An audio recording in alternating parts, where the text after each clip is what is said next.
5টা বাজিলে উঠো পাই চুনু মুনুহেতো স্কুল যাব লাগিব নহয় দেৰিলৈকে শুই থাকিলে বৌয়ে আকৌ গালি পাৰিব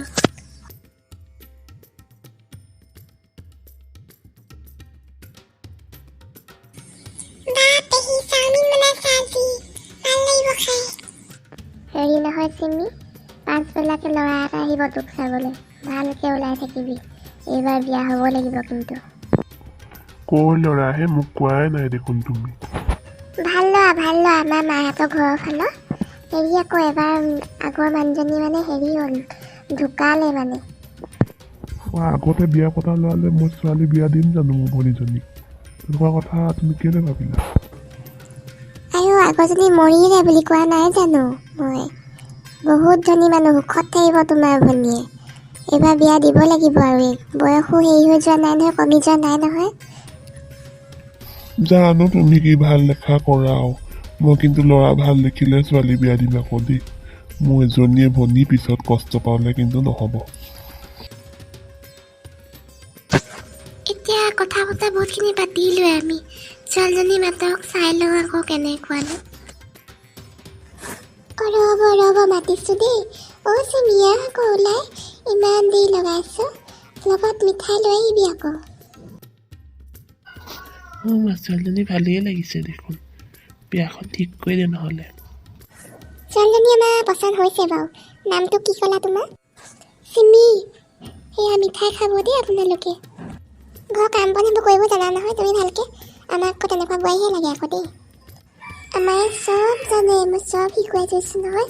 এই চব কামতে পাকৈত তেতিয়াহ'লে আমি অহা সপ্তাহতে ছোৱালীজনী লৈ যাম আৰু মন্দিৰতে বিয়াখন পাতিম আমাৰ একো আপত্তি নাই ভালেই হ'ব দিয়ক অহা সপ্তাহত তেনেহ'লে ফিক্স এই বোৱাৰী উঠিব হোৱা নাই নিতো এখন বাপৰা মাৰৰ ঘৰ পাইছ ৰাতিপুৱা 4টা বাজি গ'ল যা বাঢ়ি চোতাল চোৱাগে গৈছোঁ মা কি হ'ল জানো আজি হায়ে নাপালোঁ এইবোৰ কি বনাইছে ছোৱালী এনেকুৱা বস্তু নবনাবি অলপ মছলা দি বনাবি আমি অলপ মছলাদাৰ খাওঁ গম পাইছ নাই আমি ধনী মানুহ হয়তো নিচিনা নহয় আমি ষ্টেণ্ডাৰ্ড মানুহ যা আকৌ বনাগে অলপ মছলা দি ধুনীয়াকৈ ৰাতিপুৱাই আমাৰ মছলাবোৰ খোৱা ভাল কথা হ'ব জানো এতিয়া বেছিকৈ আঞ্জাহি কৰি থাকিব নালাগে মায়ে কি ক'লে শুনিলি নাই মাৰ কথা মানে চলাবি নহ'লে তই মাৰ খাবি গম পাইছ নাই এইৰো মাৰ আগৰজনী নিচিনাই হ'বগৈ যেন লাগিছে তোৰ কথা নুশুনিব লাগিলে এইও দিহা লগাম মই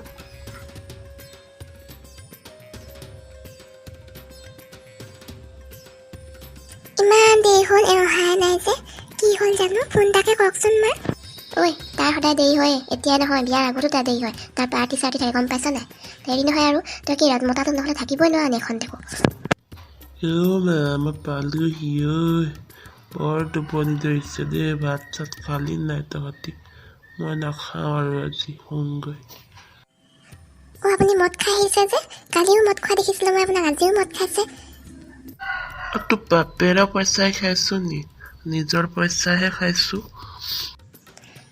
মোৰ লগত তেনেকৈ কথা নকবি তই অলপ সংগত থাকিবই লাগিব তেতিয়া পাৰ্টি অকণ মদ অকণ খাবই লাগিব হ'লেও স্বাস্থ্য পাতিৰ কথা আছে নহয় স্বাস্থ্যটো বেয়া হৈ গ'লে কি হ'ব বাৰু মায়ে কওকচোন তই মোৰ ল'ৰা স্বাস্থ্যৰ কথা ভাবিব নালাগে তই বৰ ডাক্তৰী নহয় মোৰ ল'ৰা স্বাস্থ্য এনেও ভাল তাৰ একো নহয় গম পাইছ নাই তই এতিয়া মোৰ মুখৰ আগত আঁতৰ কালি ৰুখানীজনী দাদা এইটো কেনেকুৱা মানুহলৈ বিয়া দিলি মোক মদাহি আৰু যেতিয়া তেতিয়া কিবা এটা ক'লে অকল মাৰপিট কৰা কথাই কয় কি ক'লি ভণ্টি তোক মাৰপিট কৰে তোক লৈ আহিম তাৰ পৰা আৰু তাকো ঠিকছে দিম ভালকে হেকা কি কৈছা তুমি সেইবিলাক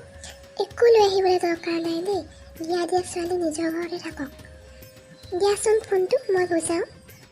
চিমি তই এইবিলাক কথা ককাইৰক কৈ নাথাকিবি দেই তই নিজে নিজৰ সংসাৰখন চলা আকৌ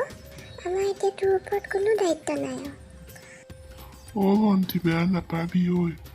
মই বাৰু কৰিম পিছত ফোন হ'ব দে দাদা আই এম ছ' চৰি আপোনালোকে বহুত দেৰি কৰি দিলে আমি বচাব নোৱাৰিলোঁ কি ক'লে ডাক্তৰ মোৰ ল'ৰাটো নাই কি হ'লো এইবিলাক আপুনি ক'লে গ'লগে এই কুলক্ষণীজনীয়ে মোৰ ল'ৰাটো মূৰটো খালে তাই এবছৰ ল'ৰা ছোৱালী এটা মোক দেখুৱাব নোৱাৰি মোৰ ল'ৰাটোক শাস্তি দি মাৰি খালে আপুনি এইবিলাক কি কথা কৈছে? তেওঁ ঘৈণীয়েকৰ কাৰণে মৃত্যু হোৱা নাই, তেওঁ এই মদ খাই খাই লিভাৰ একেবাৰে বেয়া হৈ গ'ল। আপোনালোকে আগতে অলপ মন কাণ দিব লাগিছিলে।